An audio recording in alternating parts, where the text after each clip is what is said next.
Hi everyone, thank you so much for joining us for this webinar on marine conservation opportunities in Chukotka and the Russian Arctic. My name is Eduard. I am the Executive Director of the Arctic Funders Collaborative, which is essentially a small network of philanthropic funders. There's currently 13 members, and they represent grant partnerships all across the Arctic from Alaska, Canada, Greenland, and also Arctic, Russia, and Scandinavia. And so our funders are funding everything from Indigenous leadership development to land stewardship, and also some of them have a specific interest in marine stewardship, which you'll learn a little bit more about today. So we are happy to be hosting this webinar as a part of our Northern Webinar Series. We launched a webinar series last year as a way to provide a platform for more of our Northern grant partners to share their perspectives on key topics, to raise awareness amongst the broader philanthropic community about issues impacting Arctic communities and ecosystems, and also demonstrate the opportunities for greater philanthropic support for the Arctic. So this is a space for just having some dialogue on grant making and best practices and partnerships in the Arctic. Before we get started, just a couple of notes. The AFC, you can learn more about us on the website at www.arcticfunders.com. We're also on Twitter at Arctic Funders. And the series of the webinar today will start with some opening comments by Mary Turnipseed, who I'll introduce in a moment. And she'll give some background information about the topic and the work that's been commissioned by the Moore Foundation to produce the report that we'll discuss today. This will be followed by a presentation by David Gordon, and then following some comments by Eduard, Zdor, and Barbara Lanciers. So after all that, there will be opportunity for questions and answers and some discussion. And just so everyone is aware, we will record the webinar up until the end of the presentation and comments by our panelists, but the recording will be stopped prior to the discussion because we want to give everyone an opportunity to have more candid dialogue and honest discussions about some of the question topics. And because this is such a sensitive and politically sensitive topic area, we wanted to make sure that we created the safe space to do that online today. We also have some poll questions just to get a better sense of all the audience members' knowledge base and interest in this topic today. And so we'll launch those polls throughout the webinar. And so they'll just pop up and you can just hit the different options and we'll just gather the responses throughout the webinar. So just to start us off, I will launch one now, which is, how well do you know Chukotka? Pretty well. I've been there. I've heard or read about it. I've never heard of it. I've heard of it, but I don't know a lot about it, or I've never heard about it. So I'm going to launch that poll, and you can respond if you have a moment. And that'll give us a good sense of what the knowledge base of is in the audience today. Look, everyone's voting. Good job, everyone. All right. So it looks like most people have heard or read about it, or have heard of it but don't know a lot about it, or have never heard of it. So that's good. This will be a really good opportunity today to learn more. I'm just going to close that. Thanks everyone for responding. So to introduce our panelists today. So joining us today we have Eduard Zdor. He is Chukchi and was born in Chukotka and grew up along the Bering Strait. He is currently a PhD candidate of the University of Alaska Fairbanks. The focus of his research is traditional ecological knowledge and traditional subsistence of the maritime Chukchi. He is a former executive secretary of the Association of Traditional Marine Mammal Hunters of Chukotka. Zdor has been involved in joint Alaska-Chukotka research projects as partner and principal investigator of traditional ecological knowledge for over 15 years.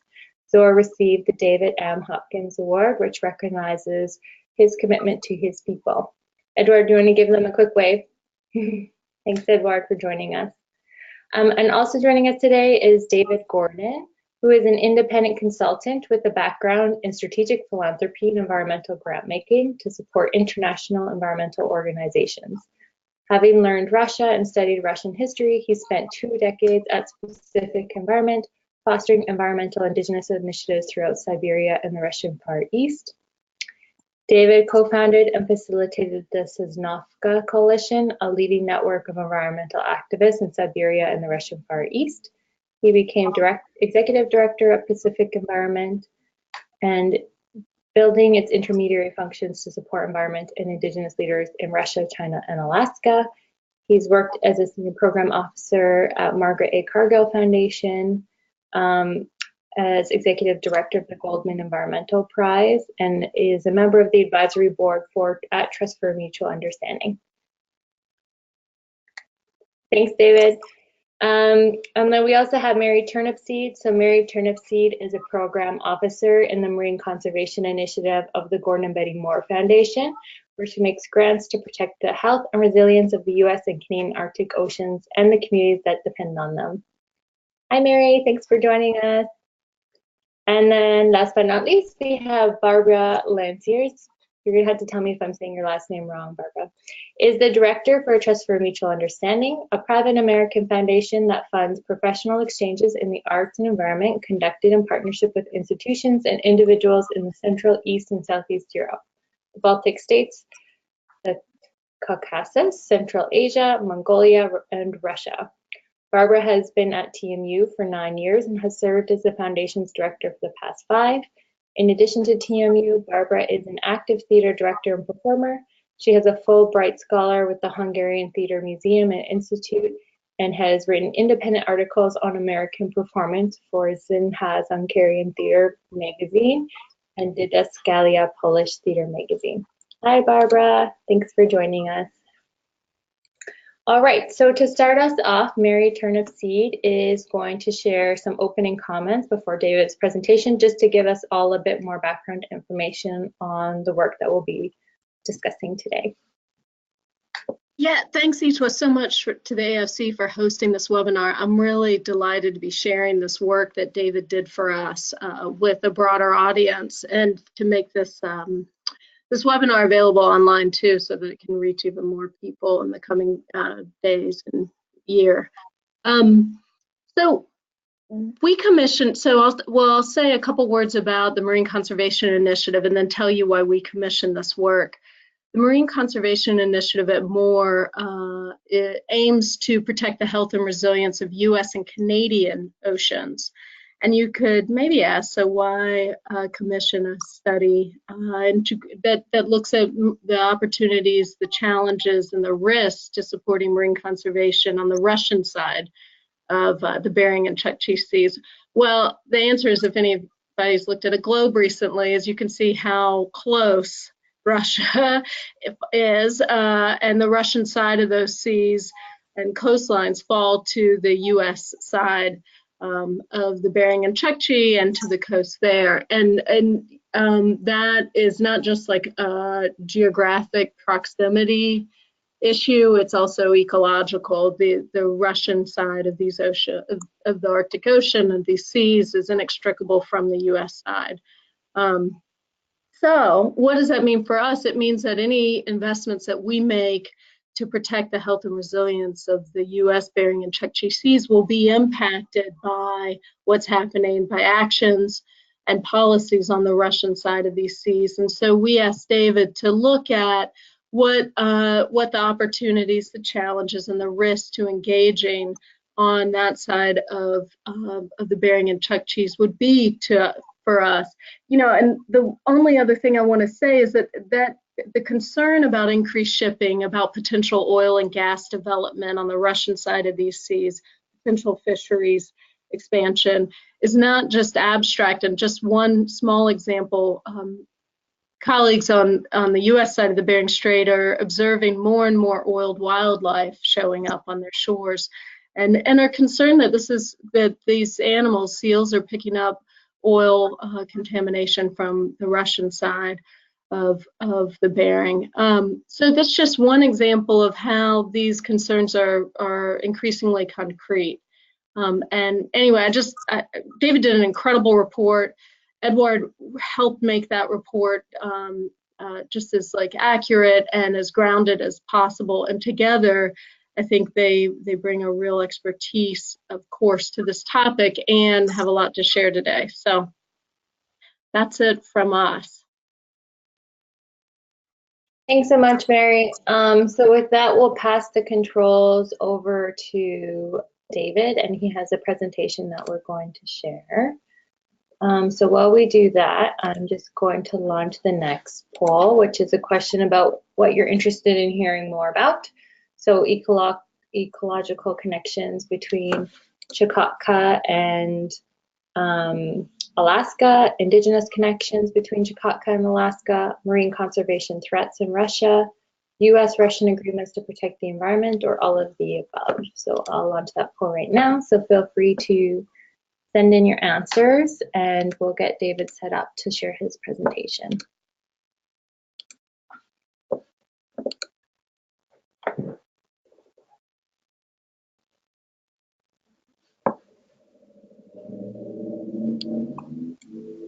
I think it says the poll needs to be closed to enable screen sharing. Oh. Perfect. Well, we've got our answers in, so I'll share those results. Great. So it looks like most people are interested in all of the above and also some specific interest in learning about ecological connections between Chukotka and Russia and conservation threats in Russia. Thanks, everyone. Great. And it says you must hide the poll results to enable screen sharing. Thanks, David. This is the first time we have done polls before. All right. So let's get you set up then. Show screen. There we go. Great. Can folks see the presentation now? Yeah. Great. Thank you. Thank you all so much for joining us, and thanks Eduard for setting up this great webinar. And that was a great poll because those are exactly the issues that we're going to talk about over the next 15 minutes or so while I try to share the information in this report.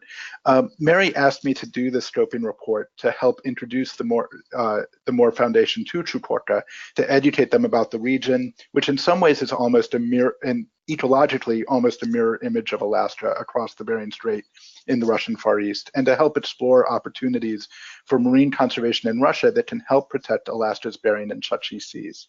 The scoping analysis reviewed the connections between Alaskan and Russian marine ecosystems, threats to the Arctic from Russia, and then looked at appropriate ways to engage with Russia. We focused on Chukotka within the Russian Arctic because of its ecological connections to Alaska. So to do the scoping study, I talked with over 40 experts and practitioners in science, environmental policy, conservation, and indigenous-led projects in both Russia and Alaska. And I must give thanks to everyone who so willingly provided information to the study, including the scientists who shared the maps, produced the maps that are part of this presentation. And I'm happy to send citations later if you're interested. Also, if you'd like to see the full report, let us know after the webinar, and we're happy to share that as well. I also want to just particularly thank Eduard here on the webinar, Eduard Zdor, who peer-reviewed the report and, as Mary mentioned, really helped to ground the work, which was really fantastic. So now we want to share the work with the broader community, especially with funders who are active in the Arctic, but may not have access to information about Russia. And so we hope this will inform your work and your understanding of the connections. To start with, let me start with an introduction to Chukotka. Just across the Bering Strait from Alaska, the Chukotka Autonomous Region has a population now that's about 50,000 people, very sparsely populated. It's shrunk precipitously, or its population shrunk precipitously to a third of its former size after the collapse of the Soviet Union, because in the 1990s, during a severe economic crisis, many Russians and other non-indigenous people who had previously received state subsidies to live in the far north left the region for other parts of Russia or abroad. Now Chukotka's population of 50,000 is stable, and about a quarter of the population are indigenous Chukchi people who live inland and where they depend on reindeer herding, and they also live along the coast where they depend on marine mammal hunting. About 3% of the population is Yupik, who live along the coast and are most closely related to Siberian Yupik in Alaska. Chukotka's capital is Anadyr. The other orange names on this map are larger towns. The yellow names are all indigenous villages along the coast, all of which are dependent on marine mammal hunting. So as you can see from the map, a lot of villages in Chukotka are dependent on the health of the Bering and the Chukchi seas. When we look at ecological connectivity, it becomes very clear that we're talking about one ecosystem in the Bering and Chukchi seas that has been artificially divided by a political border. We first see this by looking at benthic hotspots. One scientist told me that they found extraordinarily high levels of benthos in the Russian Chukchi Sea, likely thanks to nutrient circulation driven by gyres located north of the Bering Strait. These rich benthic hotspots, of course, feed abundant marine biodiversity, including walrus, whales, polar bears, and fisheries, and which in turn feed indigenous communities on both sides of the border. Ecological connectivity is especially visible through these shared wildlife populations, such as Pacific walrus. So as you probably know from news stories out of Alaska, people in the region are seeing a major change in behavior among Pacific walrus due to climate change. They feed on benthos. Previously, they would primarily rest on ice floes near the benthic areas, diving down to feed. With the retreat in sea ice, walrus are now adapting by concentrating in enormous onshore haulouts from which they can swim out to these areas high in benthos. Most of these large haulouts, as you can see on the map to the left, are in Chukotka. This drone video was filmed last October at Cape Serdze-Kamen in Chukotka. Every fall, over 100,000 walrus gather here, which is estimated to be well over half of the total population of Pacific walrus. This raises major concerns about vulnerability of the population due to trampling from disturbances like low-flying aircraft or military aircraft, or from tourist disturbances, or from diseases that could spread quickly through the population. These haulouts also attract polar bears that like to prey on walrus corpses or on young walrus. The subpopulation of polar bears that inhabits the Chukchi Sea is also a shared population. Randall Island is especially important habitat. Most adult females in the population den there. And the photographs on the right show a concentration of almost 200 polar bears, possibly even 10% of the population, that gathered to feed on a bowhead whale carcass on Randall Island in September 2017. The need to jointly manage this shared population led the US and Russia to sign an agreement for the joint conservation and management of the Alaska Chukotka polar bear population. This agreement has yet to be fully implemented, but it can strengthen shared management between the countries. It's also precedent setting in Russia in that it built in provisions for co-management with indigenous peoples. Finally, bowhead whales offer another important example of wildlife connectivity in the region with the need for shared management. Bowhead whales winter in the Bering Strait region. In the spring, they migrate northeast along the coast of Alaska into the Beaufort Sea. In the fall, they return to feeding areas along northern Chukotka before returning to winter in the Bering Strait. Thanks to this shared population, the Alaska Eskimo Whaling Commission and the Association of Traditional Marine Mammal Hunters of Chukotka share a bowhead whale quota from the International Whaling Commission. Cultural connectivity and connections between indigenous peoples in Chukotka and Alaska is also critical to recognize. Historically related, indigenous peoples saw their relations severed in 1948 when the so-called ice curtain blocked communication and travel across the Bering Strait. Since the fall of the ice curtain in the late 1980s, ties between indigenous peoples in Chukotka and Alaska have been renewed, leading people to find long-lost relatives. In the 1990s, the Alaska Eskimo Whaling Commission and the North Slope Borough provided a lifeline to Chukotka communities, offering humanitarian assistance and needed whaling equipment. Now, as I mentioned, they share a common bowhead whale quota. Indigenous peoples in Chukotka have also collaborated with the Eskimo Walrus Commission to monitor walrus haulouts, something that Eduard can talk more about later, and the Inuit Circumpolar Council has a branch based in Chukotka. Now let me talk about some of the primary marine conservation threats emanating from Russia. First, let's talk about oil and gas. Russia has leased 3 areas offshore of northern Chukotka for oil and gas production. The areas have all been leased to Rosneft, which is conducting seismic exploration there. Some observers believe that Russia is unlikely to develop these areas commercially for some time yet. In part, this is due to US sanctions on Russia. These areas had been part of the partnership between Rosneft and ExxonMobil, which has now been scuttled because of those sanctions. Observers think that Rosneft is first likely to focus on other areas in the Russian Arctic, farther to the west in places like the Kara Sea. Nonetheless, indigenous marine mammal hunters in Chukotka remain quite concerned about the impact of the seismic testing, which continues to occur and continues to be underway.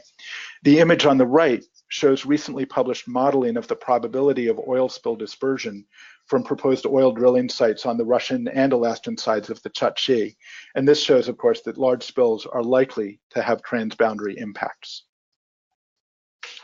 People who I talked with in Chukotka said that the most immediate and growing threat to marine ecosystems comes from shipping. Russia has large ambitions to grow the Northern Sea Route. Just a few months ago, in his annual speech to the Federal Assembly, which is Russia's State of the Union address, Putin said that Russia will increase shipping along the Northern Sea Route 10 times over by 2025, so just in the next 7 years. The Northern Sea Route is not just for transits between Asia and Europe. The route continues to be used for northern supply to remote Arctic communities in Russia. These routes often use older ships. Russia recently launched a large LNG project in Yamal and a large coal project on the Taimyr Peninsula, both further west in Russia's Arctic. A major part of the growth of the shipping will be for delivery of these natural resources from Russia's Arctic to Asia and Europe. Not a lot of information is available about accidents along the Northern Sea Route, but they do occur. Last fall, a tanker named the Chukotka Plus tanker grounded in Turnipseed Strait in Russia's eastern Arctic, and a coal carrier grounded earlier this spring in the White Sea in the western Arctic. Russia talks about the importance of environmental protection on the Northern Sea Route and wants to do it right, but it still lacks well-developed emergency response systems. One step forward is the International Maritime Organization's approval just last week of a joint US-Russian submission for Bering Strait shipping routes, which a number of NGOs were active in campaigning on. But Russia did not join a similar proposal that was submitted by the US for areas to be avoided, another IMO designation that can protect areas from shipping. Russia still needs to develop a methodology for creating these ATBAs, or areas to be avoided. Let me talk a little bit about Russia's history in conservation. It does have a rich history of conservation throughout the country, and a lot of this history, like elsewhere, has focused on protected areas. In Chukotka, Russia protected Randall Island as a strict nature reserve in 1976, and it's since been included on the World Heritage List. Russia also created the Beringia National Park, which you can see here just across the Bering Strait from Alaska. There have been long efforts to foster international cooperation between the National Park Service in the US and the Beringia Park on the Russia side. And these date back to a call by Gorbachev and the elder President Bush to create an international park. But these efforts have faced a lot of setbacks over the years, and they were set back most recently following the Ukraine crisis in 2014.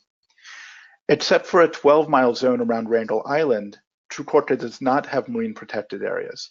WWF did a gap analysis identifying needs for MPAs in the Russian Arctic, resulting in the map to the right.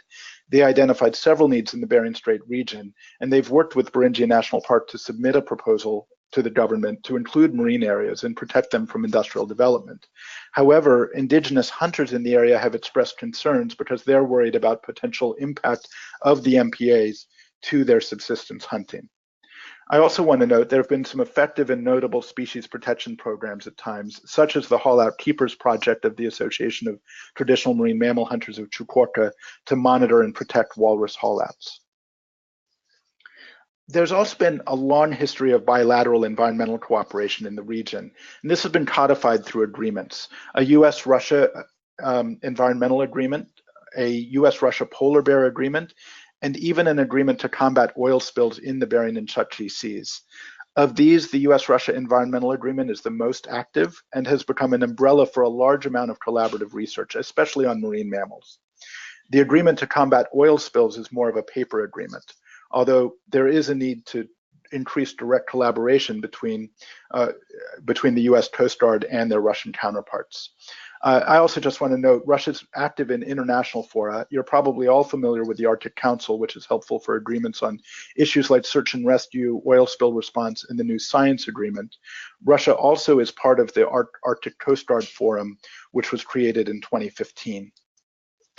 So where does all this leave us? The scoping analysis identified 5 primary opportunities for collaboration to foster marine conservation. First, oil spill prevention and response. Increasing cooperation between Russia's Ministry of Transport and the US Coast Guard can improve shipping safety, including oil spill and emergency response measures, especially in the region of the Bering Strait. A number of NGOs are involved in encouraging this. Second, safe shipping policies. Following the joint US-Russian proposal for shipping routes through the Bering Strait, there's a need to support the development of a Russian methodology for creating areas to be avoided and identifying areas of high ecological value or high shipping risk and using that to protect key habitat. Third, scientific research. Collaborative research on marine mammals such as walrus and other marine biodiversity can protect key marine species, and there's been some really important collaborative research over the years. So for example, supporting scientific research on walrus that incorporates traditional knowledge can help protect walrus haulouts. Collaborative research on polar bears can help with the implementation of the US-Russia Polar Bear Agreement.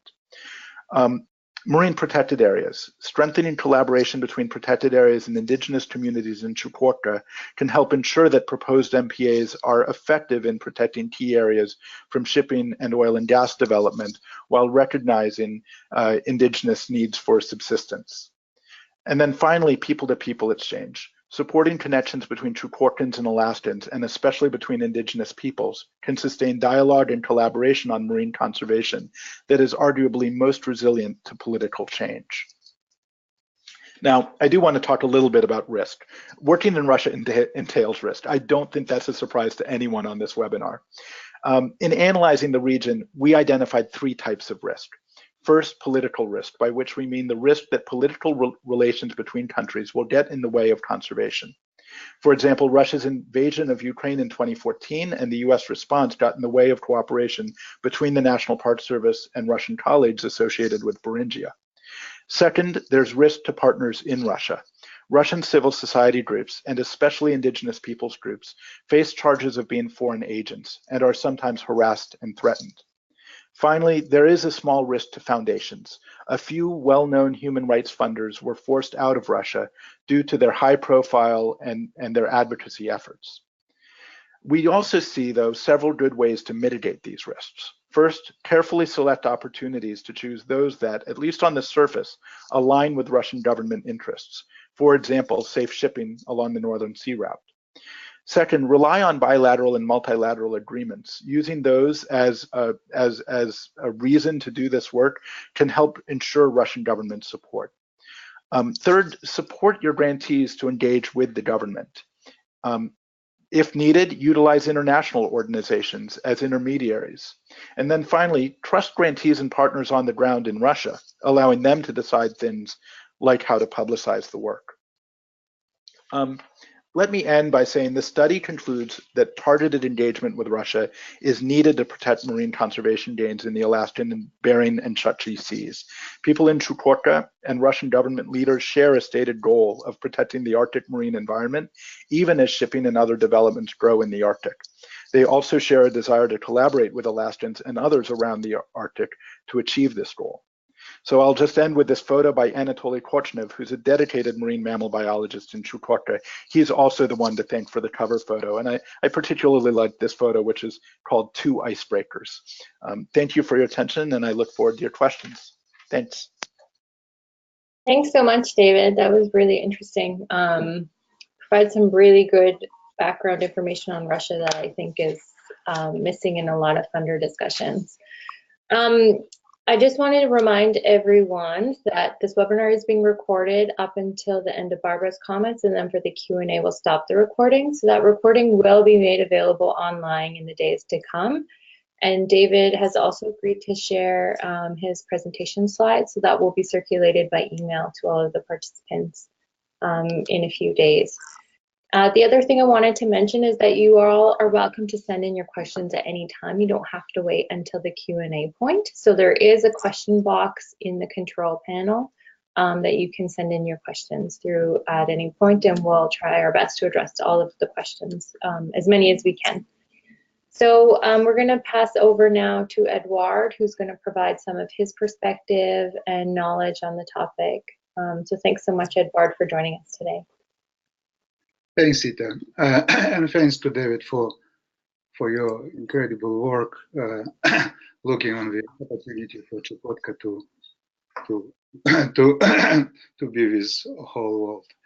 Well, what I would like to add to the presentation of David, it's my understanding of what is important for Chukotkan indigenous people. From my point of view, I believe that all people initially had an ecological mind because their life literally depended on traditional existence, and their activity was limited by the physical capabilities of the body. Unfortunately, or not, fortunately, in the last century, only indigenous people had such a limitation, which contributed to the ecological character of the thinking. However, today, the environmental friendliness has been tested and therefore is vulnerable. Equipment and technology have become part of everyday life in the villages. In addition, the urban category of indigenous people has emerged, which are adapting to modern global life. And, however, most of indigenous people of Chukotka still live in remote villages. Why? There is some reason that encourage them to stay in their native lands and engage in traditional subsistence. I'm not planning to consider the reason here. I'm just hope that the Arctic indigenous people understand that preservation of their identity directly depends on their traditional subsistence. Nevertheless, I observe a tendency for a gap between the inhabitants of the indigenous settlements and the environment.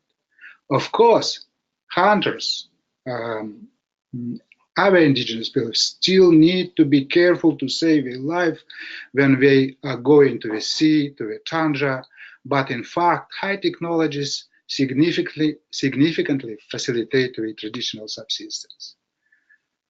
In turn, it turns out that the technology seems to replace the traditional rules of coexistence with nature, or break some kind of break of customary law. Therefore, it seems to me important to implement educational programs that would contribute to the ecological thinking of indigenous people. A good example of this activity was the project Guardian of Walrus Hollow, which was mentioned by David. Almost 10 years ago, we started this project with the help from Pacific Environment. It was really effective project which helped to indigenous people, which helped to biologists, and which helped to the marine mammals to get some kind of harmonious coexistence. As I mentioned before, it was a joint project of hunters and biologists. Observers collected information on walruses, habitat on the 7 walrus hollows. We got two remarkable examples of violation of walrus hollow by military aviation, and we sent letters to the federal authorities to prevent, to inform them about this violation and to prevent this kind of events in the future. And from my point of view, it's really worked good, because after these events, we didn't have any same or similar situation. But the observation and protection of walrus halauts is only one side of this project. In our opinion, I mean the management of this project, the project contributed to the growth of self-esteem among local residents. They saw that they could manage their own resource, their own life. From my point of view, hunters have become some kind of local activists. And on the final of my comments, I would like to emphasize that lack of activism at the local level is a big problem. As a rule, in all countries, there are many regional and federal indigenous leaders, but it is really difficult to find activists among the villagers who would be self-governing. Training of local resident and future activists is very important, as well as understanding they are not alone, and each village they have colleagues. I believe it is important that special program be implemented in Chukotka that would find and train leaders, help local people self-manage and realize that. And ensure that this can help environmentalists to get indicators, criteria, and feedback from local residents. Thank you for your attention.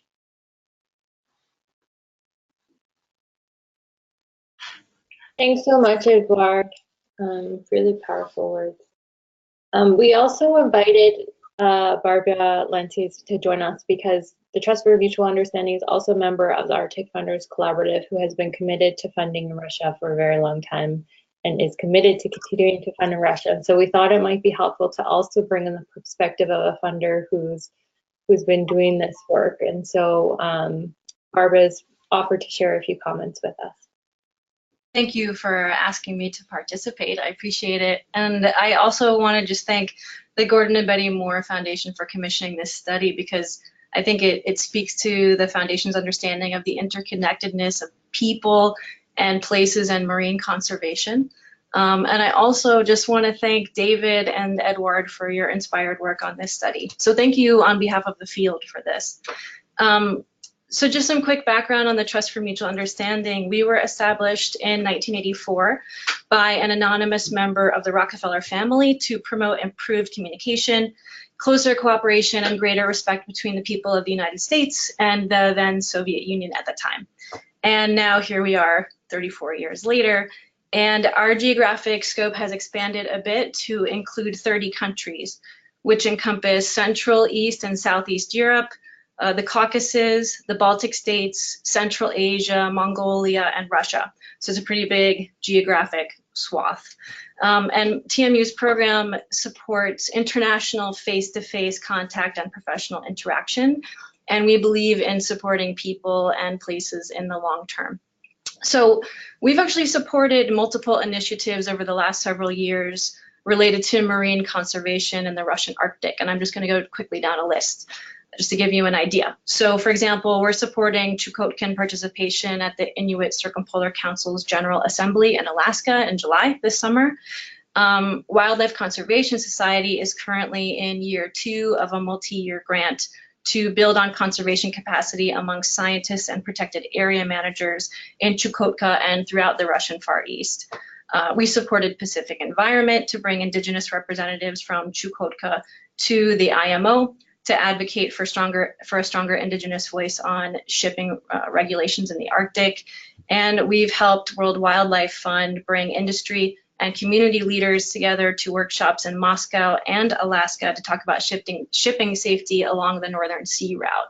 We've also supported some projects that are a little bit more west in Russia's Arctic. So for example, we've supported an organization called Living Indigenous Network of Knowledge, which is based in Portland, to build connections with indigenous partners in the Republic of Saha-Yakutia around watershed management, but also around cultural heritage preservation. And we actually just made a grant last week for a ensemble of Siberian Yupik dancers from St. Lawrence Island to travel to Chukotka this summer to attend the Sea Mammals Hunters Festival. And incidentally, in the report, there's a little bit of discussion about the Bering Strait visa-free travel program, and this group will be utilizing this program for the second time. And also just a tiny bit about risk mitigation. So the Trust for Mutual Understanding makes grants to the US partners in exchanges. So that's one way we mitigate risk is for us and for our grantees is we're not wire transferring funds directly into the bank accounts of Russian NGOs or individuals. We also trust our grantees and don't require them to publicize our funding in any way. Or publicize the projects we're funding in any way. So we let them use their discretion as far as how public they would like to be. And we're also very careful about the projects that we choose to fund. But sitting from our position, we're a pretty small foundation, and there are many wonderful initiatives in this part of the world that we just haven't been able to fund. So from our perch, we can really speak firsthand to the fact that there is a need and a demand for funding in this part of the world. And I just want to acknowledge to Eduard as a leader in so much of the building of relationships, positive relationships over time. And we were lucky enough to, for our 30th anniversary, which is in 2015, we created a 30th anniversary publication, and we had Martin Robards from Wildlife Conservation Society interview Eduard. And I just want to quote Eduard twice. So a couple things that he said in talking about the importance of the building of these relationships is that governments come and go, but we, meaning the stewards, meaning residents, are always going to be there. And the second thing that he said that I think is just so important to pay close attention to is, and I quote, it is the lack of information that really breeds distrust, that breeds inaccurate ideas and stereotypes about each other. And all of that leads to wrong decisions being made. So that just speaks to how important building these relationships are. And so in conclusion, just representing a foundation that's been a long-term funder of efforts involving collaboration with Russia, these personal connections and partnerships demonstrate remarkable resilience in the face of political change and challenge. And we also believe that if we want to protect the Arctic environment, it's absolutely essential to A, continue to build these connections with Russia, and B, to build on the positive momentum of the past and also current cross-border Arctic work. So thank you very much for having me. It was wonderful to participate today. Thanks so much, Barbara. So we have some time for some discussion and questions and answers. And just before we get into that, I'm just going to turn off the recording so that